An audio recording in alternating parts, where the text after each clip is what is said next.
Já, Þóri, hvað fyrir Keflavík þér í kvöld? Okkur tapir þessum, heldur þú? Ég held að það er bara seinna á laugurinn sko. Við vorum flottir í fyrri en gáðum svona svolítið eftir í lok fyrri og svo var því bara nógu gott í seinni. Þeir voru fastir fyrir og erfitt að stoppa á sérstaklega tegi og við vorum litlir í dag og fengum ekki alltaf að vera.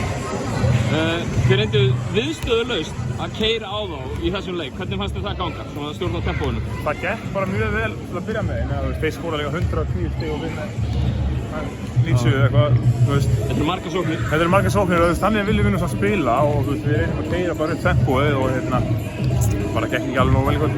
Við erum að spila að sjálfsögðu án Dani sem er átt bara í einhver tíma. Er erfitt að fara inn í leik og það sem að vantar í raun og veru stóra mann í rotation þá?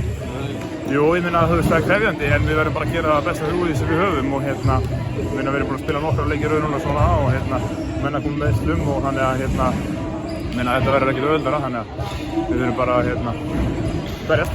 Íslandsmeistararnir í næstu umferð, hvernig líst þér á það fyrir þína drengi? Bara vel.